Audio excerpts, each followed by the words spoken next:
హెచ్చరిక,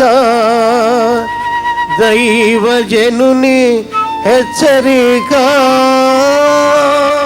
ఇప్పుడు అడుగుతున్నాడు, మరి నీ పేరుని బట్టి నేను ఎరుగుదును, మరి నీ కటాక్షము నీ కలిగినతే నాకు నీ మార్గాన్ని తెలియచేయి, అప్పుడు నేను తెలుసుకుందును.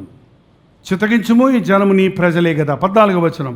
అందుకు ఆయన, నా సన్నిధి నీకు తోడుగా వచ్చును, నీకు విశ్రాంతి కలుగజేసేదను.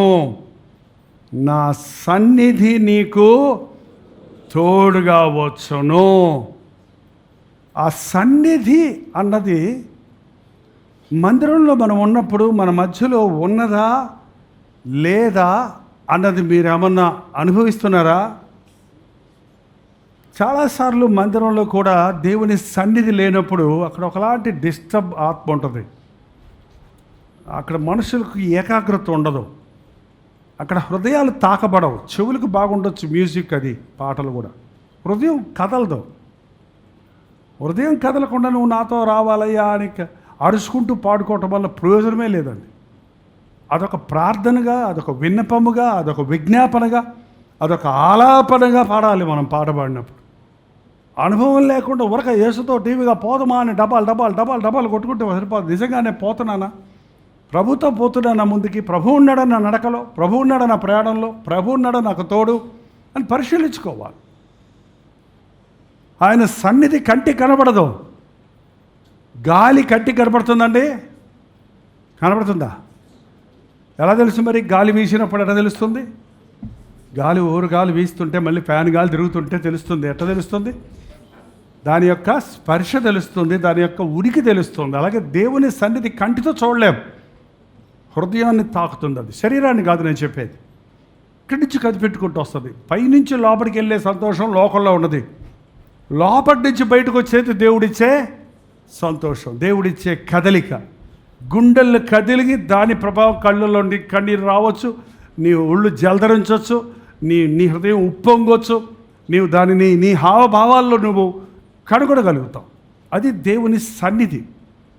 మోషేకి ఒకటే ఆశ, దేవుని సన్నిధి చూడాలి, దేవుడిని చూడాలనే ఆశ. ఆ కిందకి వెళ్తే 17వ వచనంలో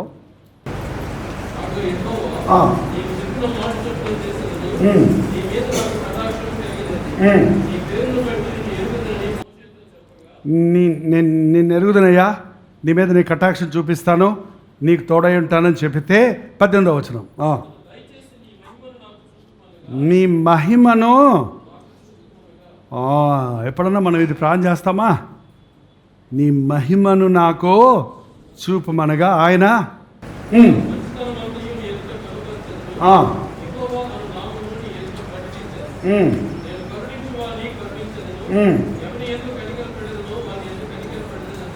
మరియు నీవు నా ముఖమును చూడజాలవు,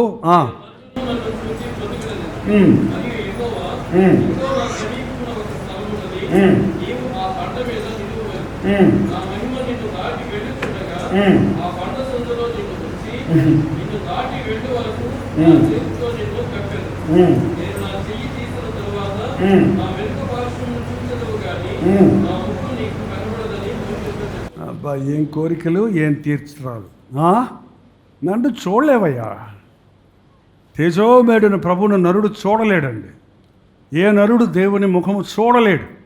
అందుకనే దేవుడు తాను రెడ్యూస్ చేసుకొని తన మహిమను విడిచిపెట్టి రక్తమాంసాల్లో పాలిభాగస్తుడై యేసుక్రీస్తు రూపంగా మన మధ్యకు వచ్చాడు.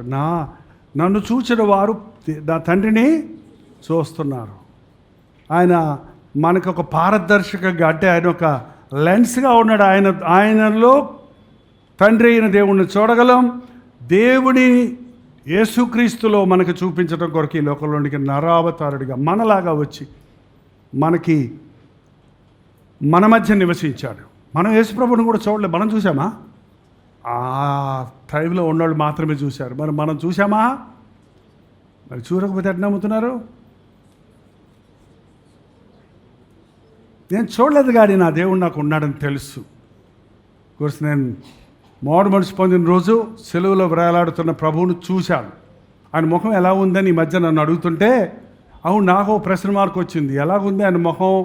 ఈ లైట్లో నేరుగా ఆ లైట్లోకి చూసి ఎలాగుంది లైట్ అని చెప్పండి. 50 వాట్స్ లైట్ చూస్తే ఏం కనపడుతుంది అక్కడ? నా కళ్ళు అయితే కనపడవు, మళ్ళీ చూస్తే కనపడవు. 50 వాట్స్ కాదు, 1,000,000 సూర్యుడు వెలుగు కలిగిన దేవుని ముఖం చూసినప్పుడు ఆ వెలుగు తప్ప మనకేం కనపడదు. రూపం కనపడద్దు అంతే, ఒక రూపం కనపడద్దు, ఒక ఛాయలాగా సిలువ రూపం కనపడింది నాకు. ఆయన ముఖం నేను చుట్ట కుదరదు.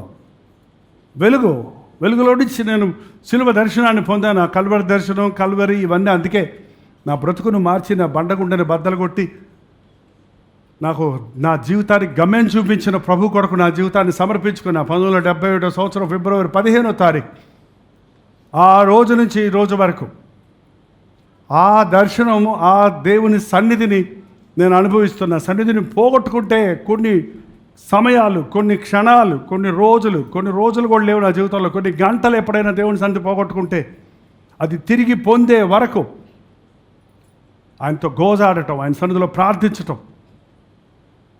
ఆయన సన్నిధిలో నా హృదయాన్ని కుమ్మరించుకోవటం, ఆయనకి వ్యతిరేకంగా ఆయనకి బాధకరమైన విషయాలు ఉంటే దాన్ని సరిచేసుకోవటం నేర్చుకున్నాను. కాబట్టి దేవుని సన్నిధిలో కొనసాగలుగుతున్నాను.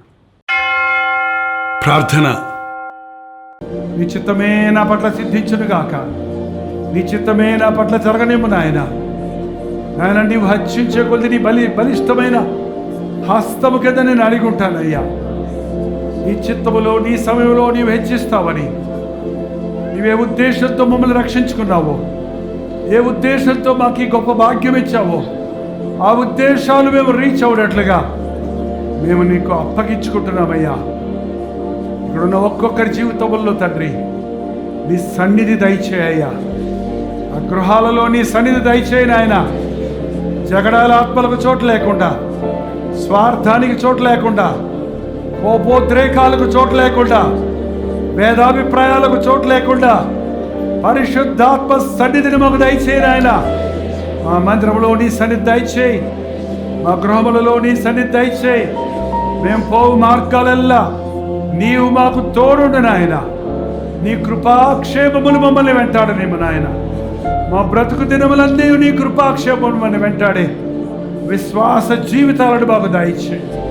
నువ్వు మాతో రావాలయ్యా, నీ సన్నిధి మాకు కావాలయ్యా.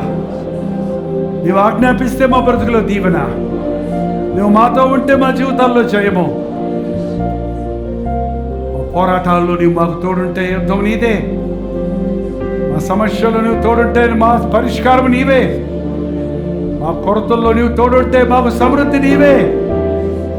నువ్వు కలిగిన జీవితాలు మాకు దయచేయి. నువ్వు దుఃఖపరచువారిగా కాక నీ మాటను శిరసావహించుటకు, నీ అడుగు జాడల్లో నడుచుటకు సహాయం చేయి.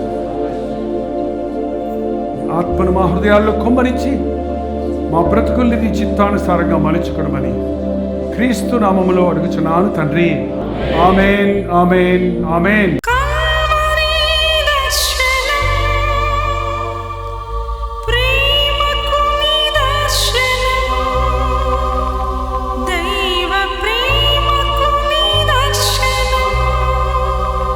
తెలుగు, తమిళ, హిందీ, మలయాళం, బెంగాలీ, ఒరియా అనే 6 భాషల్లో టెలివిజన్ ప్రోగ్రామ్స్ కొనసాగుతూనే ఉన్నాయి. భారభరితమైన పరిచయంలో మీరు సహకరించాలని ఆశిస్తే, ప్రభు మిమ్మల్ని ప్రేరేపిస్తే మీ విరాళాలు, కానుకలు డాక్టర్ జయపాల్ ఫౌండేషన్స్ అనే ట్రస్ట్ నెంబర్కి మీరు పంపించవచ్చు. అవి నేరుగా టీవీ ఛానల్స్కి వెళ్తే అందులో ఏది మేము మా సొంత పరిచయం కొరకు ముట్టుకోవటం లేదు, వేరే పరిచయం కొరకు ముట్టుకోవటం లేదు. టెలివిజన్ పరిచయలో ఇంకా సువార్త అనేది వారికి అది అందించాలని ఆశతో ఒక 20 సంవత్సరాలుగా కొనసాగుతున్న పరిచయం కొరకు ప్రార్థించండి, మీ సహకారాన్ని అందించండి. ఈ విషయంలో మీకు ఇంకా ఎవరైనా కావాలంటే 89393939 అనే నెంబర్కి మార్నింగ్ 10 నుంచి ఈవినింగ్ 10 లోపల మీరు ఫోన్ చేయండి. వివరాలు గురించి తెలియజేస్తాను.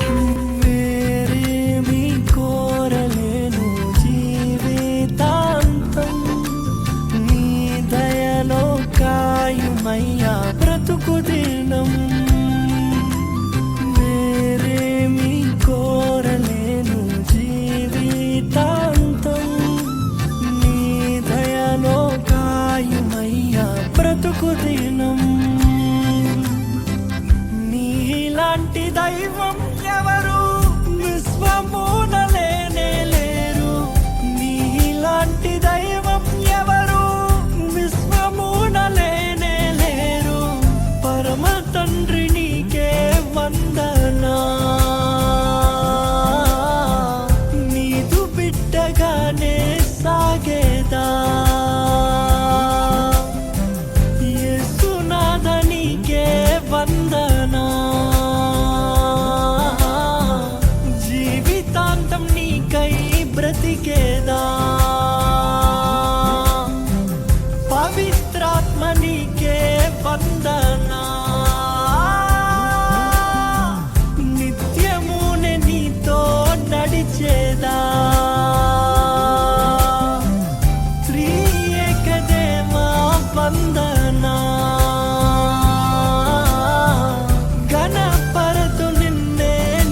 జీవితము